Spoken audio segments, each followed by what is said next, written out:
and Stevie in the studio alongside myself, Kay Murray. Let's get straight into it, shall we? Some moves over the years, I can't remember off the top of my head, but sometimes when players move, you go, wow.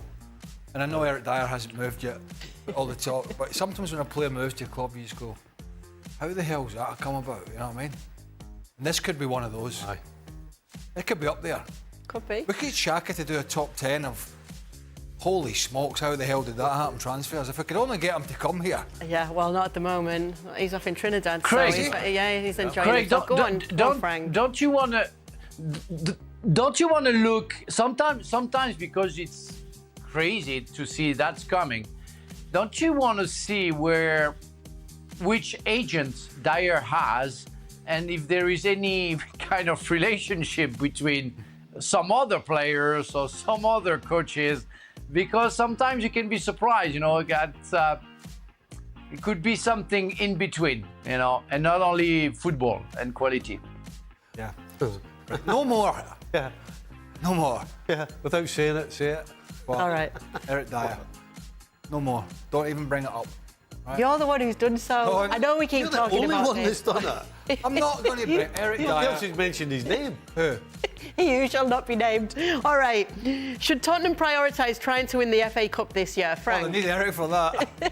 No, Ange just said they don't need him. He's not always wrong. No, I don't think so. I think, yeah, it's always nice to try to get a silverware. And I think Tottenham's going to win the Premier League, but I think for Tottenham, it would be good to finish in the first four. Champions League is vital for those big clubs. And yes, it's nice to win the FA Cup, but it's a bonus for me. When you're a big club like Spurs and you know that it's a big fight, getting in the first four, it's always very important. Any thoughts, guys? It should be it shouldn't be the priority, but it should be a priority. High on the list of Listen, priorities. you've got Man City. After getting rid of Eric Dyer. Man City, arguably the best team in the land. They go out and try and win it. So Tottenham absolutely should be playing the first team and trying to win it. Are Pedro Porro and Destiny Udogie the best full-back pairing in Europe so far this season? Oh, that's a bit strange. That's a bit strange, isn't it? Did our producer send that in? Yeah, probably. It had to be. You know, Udogie's been a surprise, right? yeah. Porro's played better than I thought he would, and Udogie's been a big surprise. You know, Italian international these days. Still young, strong, quick, decent on the ball, good on the ball, gets forward. I think he's been a big surprise. So let's just have a quick think. No, let's not. No. All right. For all, and I'll start with you, Frank, where's the smallest stadium you've ever had to play at during your playing days in the FA Cup?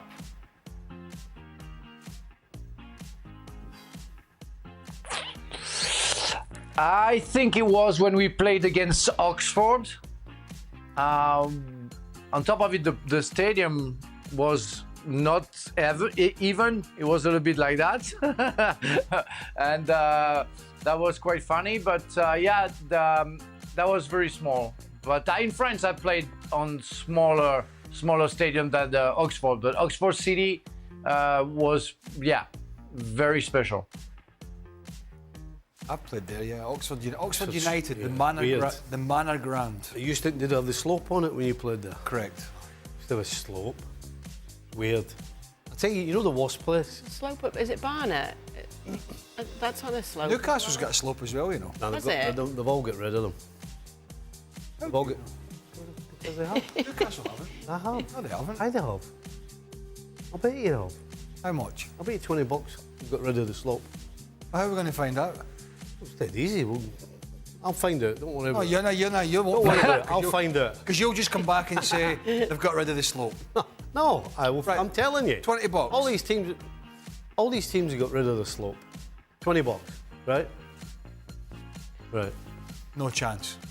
There's no chance you watch Newcastle. You see those We games. have a new bet for the new I year. love it. I know it's not the bet I expected either. Oldham was probably what. The smallest team we played ever was York City. I think they were in the second division at the time. But the worst place, smallest,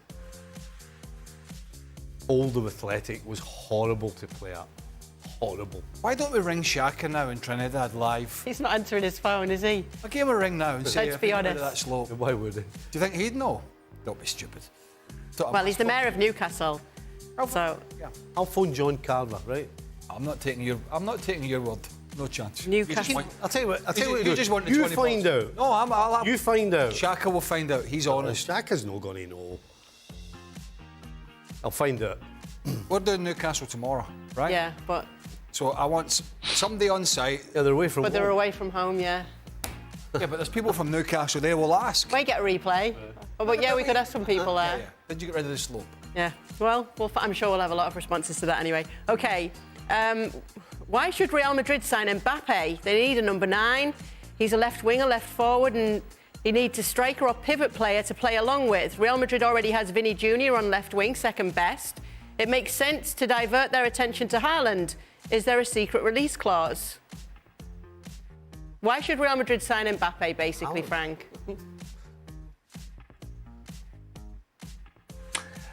It's true. That's a good question, and I always wonder why they needed Mbappé, because Mbappe's best position is on the left side, and they already have Vinicius Junior.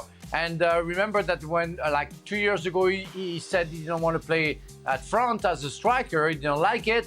So why should he change his mind? You know, playing for Real Madrid. So it's a real good question. But for Real Madrid point of view, when you can have the chance to have Mbappé alongside Vinicius Junior, I mean, would you say no? I don't think so. It's a very nice opportunity to have the two talented players at front. For all, with the Tyne-Wear derby this weekend, Sunderland against Newcastle, was there a time when you played in a heated derby in a cup match because the other club was in a different division? This is the first time in 7 years these two have faced one another. Oh. No. No. Obviously, you've played the local derbies when you're in the same division. Frank? Yeah, I've heard that's a no. A heated derby when you're in different leagues, different tiers. Yes, we played in France. We played Mulhouse against Strasbourg, which is like Newcastle against Sunderland on the east side of France, and we played in Mulhouse, and that was intense because I think we won, but I'm not sure we easily won, and they were like 1 or 2 division difference. But yeah, it's never easy because you can feel that the other club, the smaller club, wants to give it the game of their life. So it's never easy. For Stevie, if the right international job approached you, would you take it? With technology, you can scout many players via live streaming, you know. No. Not even my sister. No. Yeah, there you go. No. Exactly. How much? Exactly. The Brazil job could be going. Ancelotti's not going to take it. No. You won't fancy that? A little bit of samba? No. Why Do that again. prancing around in Brazil? What's that? Shows a bit We've of had samba you again. dancing here before. Yeah, a bit of samba. Doesn't speak Portuguese. No, thanks. I get angry at the drop of a hat now. Imagine sitting on the sideline. That might be what they need. Imagine sitting on the sideline. Oh my goodness, no chance. No thanks. Not even Brazil. Not even Brazil? No, not even Brazil. Oh, gosh. Is there anything that would entice you away from this lovely You chair lot. on ESPN? No. OK, I think that's it. That'll do it. We've got an early start tomorrow anyway. Well, because I was getting a bit worried about time tonight because somebody was droning on about Eric Dyer I wonder who that would be. on the show. We have reached the thrilling conclusion of this passionate conversation about the possibility of witnessing Kylian Mbappé shining on our fields. Now it's your turn, supporter.